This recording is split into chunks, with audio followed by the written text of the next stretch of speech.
Al-Khidmat foundation Pakistan, کوئی تعبیر ادھوری نہ رہے۔ مرحبا مرحبا مرحبا مرحبا مرحبا مرحبا مرحبا مرحبا۔ ویڈیو آگے دیکھنے سے پہلے چینل کو سبسکرائب کریں اور بیل آئیکن پر کلک کریں۔ سوال جو خاص طور سے پوچھا جاتا ہے اکثر یوتھ کی طرف سے سامنے آتا ہے کہ ہم رمضان سے کیسے ہیلپ لے سکتے ہیں کہ ڈیورنگ رمضان اور رمضان کے بعد ہم اپنے ایکشن کو ریفائن کر سکیں۔ اچھا دیکھیے، اسٹیج پہ سامنے جو پلے ہمیں نظر آتا ہے ہم سمجھتے ہیں کہ شاید وہی سب کچھ ہے، لیکن جو لوگ اس فیلڈ سے تعلق رکھتے ہیں ان کو پتہ ہے کہ بیک آف دا اسکرین جو ہے وہ اصل کام ہوتا ہے۔ ایکشن کی اہمیت اپنی جگہ مسلم ہے، عمل کی اہمیت اپنی جگہ مسلم ہے۔ اللہ تعالیٰ نے سورہ ملک میں فرمایا ہے اپنی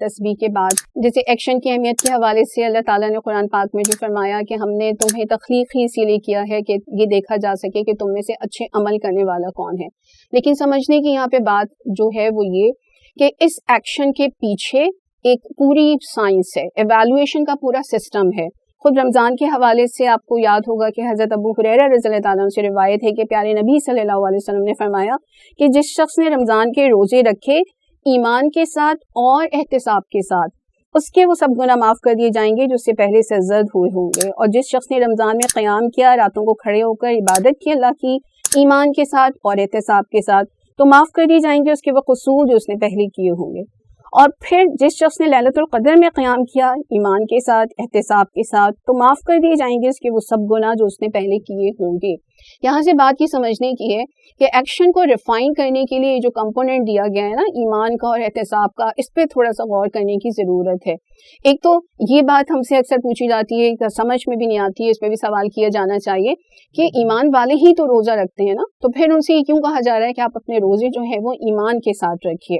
تو اس کو سمجھنا اس طرح سے ہے کہ دیکھیں ایمان جو ہے وہ ایک ویریبل کوانٹٹی ہے، گھٹتی بڑھتی چیز ہے، اور مسلمان کو ہمیشہ اسے آپٹیمم پوائنٹ پہ رکھنے کی کوشش کرنی ہوتی ہے۔ اور آپٹیمم پوائنٹ پہ کوئی چیز تبھی رہ سکتی ہے کہ جب اس پہ ایکس ایکسس اور وائی ایکسس دونوں صورتوں میں کام کیا جائے، دونوں اینگل سے اس کے اوپر کام کیا جائے۔ اللہ کے نبی صلی اللہ علیہ وسلم نے فرمایا آخری خطبے میں کہ میں تمہارے درمیان دو چیزیں چھوڑے جا رہا ہوں، اگر تم ان کو پکڑے رہو گے تو امید ہے کہ تم ڈیویٹ نہیں ہوگے۔ تو فلکچویشن آف ایمان جو ہے وہ نیچرل ہے، لیکن اس فلکچویشن میں ایک مسلمان کی شان یہ ہے کہ پھر وہ اس میں ہمیشہ اوپر کی طرف رہنے کی کوشش کرے، اور وہ جو دو سورسز ہیں، دو اینگل ہیں جس میں قرآن اور سنت سے اٹیچ رہنا ہے ہمیں، اس کے ذریعے اس کو مینٹین کرے۔ اچھا، سیکنڈ تھنگ جو آئی اکاؤنٹیبلٹی والی، ایویلویشن والی جو ہم بات کر رہے تھے کہ ایکشن کو ریفائن کرنے کے لیے نہ صرف یہ کہ ہمیں ہر دن اپنے عمل کا جائزہ لینا پڑتا ہے بلکہ تنقیدی جائزہ لینا پڑتا ہے۔ اچھا، ہوتا یہ کہ جب ہم اپنے کسی ایکشن کا تنقیدی جائزہ لیتے ہیں تو یوزولی یہ چیزیں ہمیں مایوس کرتی ہیں، ہمیں لگتا ہے کہ ہم روزانہ یہ کام کرتے ہیں، ہم بہتر نہیں ہو پا رہے،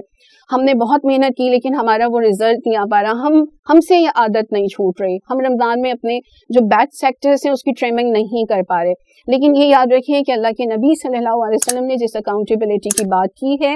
وہ انسان کو اسٹرینتھن کرتا ہے، وہ ہمیں ریفیول کرتا ہے، وہ ہمیں طاقت فراہم کرتا ہے۔ اگر کسی اکاؤنٹیبلٹی کا نتیجہ مایوسی کی صورت میں نکلتا ہے تو اس کا مطلب یہ ہے کہ ہمیں چیک کرنا چاہیے کہ ہمارے علم کا لیول جو ہے اس میں کہیں کوئی کمی تو نہیں ہو رہی، وہ جو سورسز سے اٹیچ ہونے والی بات ہے اس میں ہم کہیں کوئی کوتاہی تو نہیں کرے۔ ادروائز یہ جو اکاؤنٹیبلٹی ہے یہ ایکشن کو ریفائن کرنے کا طریقہ ہے۔ ایک دفعہ پھر میں یہ بات کر رہی ہوں کہ ایکشن کو ریفائن کرنے کے لیے ضروری ہے کہ ڈیلی بیسس پہ اپنا جو ایویلویشن ہے وہ کیا جائے اور پھر کرٹیکل ایویلویشن کیا جائے۔ اسی صورت میں ہم ڈیورنگ رمضان بھی اور رمضان کے بعد بھی اپنے ایکشن کو ریفائن کر سکتے ہیں۔